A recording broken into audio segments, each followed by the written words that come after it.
కడప జిల్లా బద్వేల్లో జడ్పీటీసీ చిన్న పులిరెడ్డి అరెస్టుపై ఆయన కుటుంబ సభ్యులు తీవ్ర ఆగ్రహం వ్యక్తం చేశారు.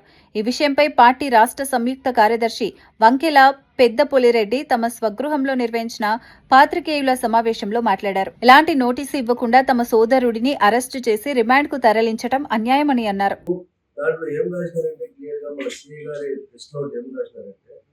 గత 2010-11 మధ్య కాలంలో ఐసీటీపీ స్కీమ్ కింద 34 లక్షల రూపాయలు మేము అక్రమాలకు పాల్పడి 34 లక్షల రూపాయల్లో 24 లక్షల రూపాయలు అమౌంట్ డ్రా చేసినారని చెప్పి దాని మీద ఈరోజు మేము అరెస్ట్ చేస్తున్నామని చెప్పి ఆ రిమాండ్ రిపోర్ట్ రాయడం సి గారు స్వయంగా పత్రికా ప్రకటన జరిగింది.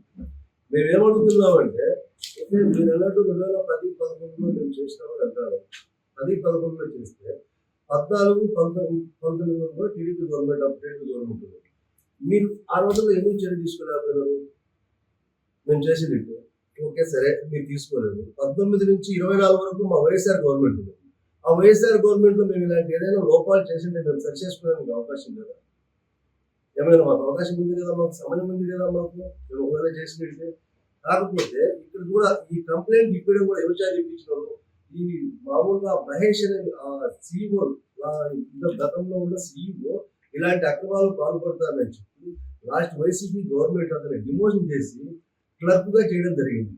ఆ క్లర్క్ ని లోకల్ బాడీ సెలక్షన్ లో మమ్మల్ని భయభ్రాంతులు గురి చేసి మమ్మల్ని యాక్టివ్ రాజకీయాలు చేయడం అడ్డుకునే ప్రయత్నం పూర్తిగా మొదలుపెట్టి వాళ్ళు చేయడం జరుగుతూ ఉంది.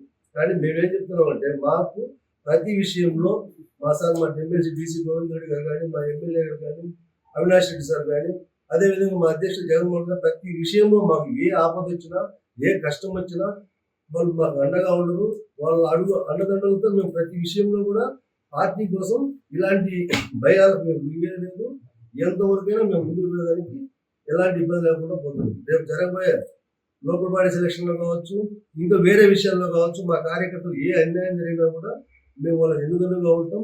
అదేవిధంగా మేము ఈ అక్రమ కేసు గురించి కూడా మేము ఖచ్చితంగా న్యాయస్థానం ద్వారా ఆశ్రయిస్తాము. వీళ్ళు చేసిన ఈ తప్పుడు అక్రమ కేసులు న్యాయస్థానం దృష్టిలో పెడతాం. దృష్టిలో పెట్టి ఖచ్చితంగా మాకు న్యాయం జరిగేంత వరకు మేము పోరాడతాం. కానీ మరి ముఖ్యంగా ఒకటైతే చెప్పగలుగుతాను, ఇది ఇట్లా ఉండదు. ధర్మ సిద్ధాంతం చాలా గొప్పది. ఈరోజు ఒకటి జరిగే చర్యకు ప్రతి చర్య ఖచ్చితంగా ఉంటుంది. ఈరోజు మా కుటుంబాన్ని వేదనకు మనోవేదన గురి చేయొచ్చు. రేపు పొద్దున జరగబోయే రోజుల్లో మీకు ఈ మనోవేదన ఎలా ఉంటుందో మీకు మీ కార్యకర్తలకు మేము కూడా రుచి చూపించే కార్యక్రమం తప్పకుండా జరుగుతుంది. మా నాయకుడు కూడా చెప్తాడు, మా జగన్మోహన్ సార్ కూడా 2.0 ఉంది. ఆ 2.0 అనేది డిఫరెంట్గా కూడా ఉంటుంది అనేది ఆయన అంటాడు. ఆయన అడుగుదలలో మేము నడుస్తాము. ఖచ్చితంగా దీనికి మీరు తగిన మూల్యం అయితే చెల్లించుకోవడానికి సిద్ధంగా ఉండాల్సిన పరిస్థితి ఉందని మీ ద్వారా మేము వారికి తెలియపరుచుకుంటున్నాం.